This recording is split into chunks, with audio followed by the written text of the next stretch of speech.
Hello बच्चों, आज की हिंदी ऑनलाइन कक्षा में हम लोग पढ़ेंगे मानवीकरण अलंकार। मानवीकरण मानव के जैसा कार्य व्यवहार करता हुआ दिखाए जाने वाले को मानवीकरण कहते हैं। जैसे जब किसी जड़ पदार्थ अर्थात प्रकृति के अंग जैसे नदी, पेड़, झरने, लताएं, पर्वत, हवाएं, पक्षी, पत्थर इत्यादि पर मानवीकरण क्रियाओं का आरोप लगाया जाता है अर्थात मनुष्य के जैसा कार्य व्यवहार करता हुआ दिखाया जाता है, तो वहां मानवीकरण अलंकार होता है। उदाहरण के द्वारा हम लोग समझेंगे। जैसे हर्षाया ताल लाया पानी परात भर के, अर्थात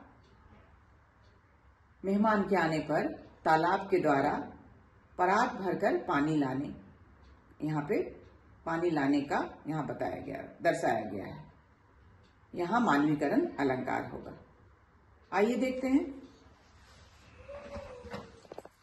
मानवीकरण अलंकार। जब जड़ पदार्थों और प्रकृति के अंग नदी, पर्वत, पेड़, लताएं, झरने, हवा, पत्थर, पक्षी आदि पर मानवीकरण क्रियाओं का आरोप लगाया जाता है अर्थात मनुष्य जैसा कार्य व्यवहार करता हुआ दिखाया जाता है, तब वहां मानवीकरण अलंकार होता है।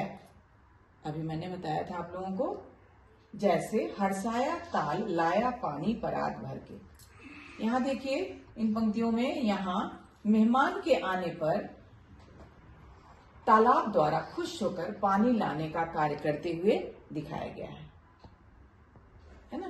हर्षाया खुश होना, ताल तालाब, परात मतलब एक बहुत बड़े बर्तन को परात बोलते हैं।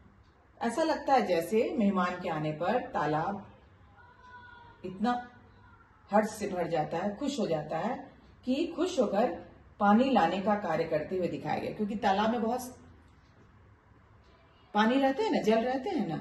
ऐसा लगता है जैसे तालाब खुश होकर के मेहमान के आने पर पानी भरकर परात, पानी जो है वो परात भर करके पानी लेकर आकर उनके स्वागत में खड़ा है।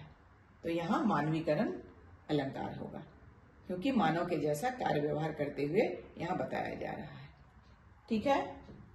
दूसरा उदाहरण है मेघ आए बड़े बन ठन के संवर के। मेघ मतलब बादल होता है ना। आकाश में जब बादल छा जाते हैं तो किसान बहुत दिनों तक प्रतीक्षा करते हैं मेघ की, और जब दामाद भी आते हैं, घर में मेहमान आते हैं, तो लोग एकदम खूब अच्छे से तैयार होकर के रहते हैं ना। तो इसलिए यहाँ कहा जा रहा है कि मेघ आए बड़े बन ठन के संवर के। मेघ को यहाँ पाहुन के रूप में दर्शाया गया है। ये भी मानवीकरण अलंकार यहाँ भी होगा। आए महंत बसंत, बसंत ऋतुओं का राजा है। सभी ऋतुओं में बसंत ऋतु को अच्छा माना गया है।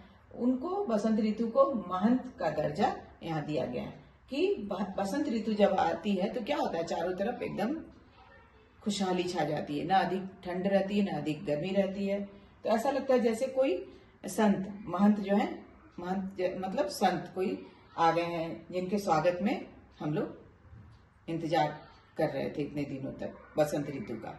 ठीक है। तो यहाँ भी मानवीकरण अलंकार हो जाएगा। दीवा वसान का समय, संध्या के समय को कहते हैं जब दीवा दिन है ना, दिवस मतलब दिन होता है, जब दिन समाप्त हो जाता है, समाप्ति का समय रहता है, शाम का समय। मेघ में आसमान से उतर रही संध्या सुंदरी परी सी धीरे धीरे, है ना। मेघ में मतलब आकाश में जो बादल रहते हैं आसमान में, और ऐसा लगता है जैसे शाम के समय कोई संध्या सुंदरी परी सी धीरे धीरे उतर रही हो।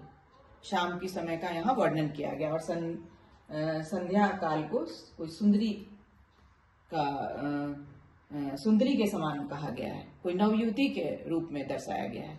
इसलिए यहाँ भी मानवीकरण अलंकार होगा। तो उम्मीद है कि आप लोग जरूर मानवीकरण अलंकार जरूर समझ गए होंगे।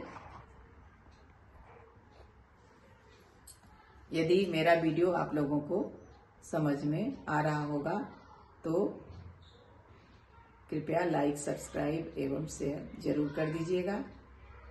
धन्यवाद।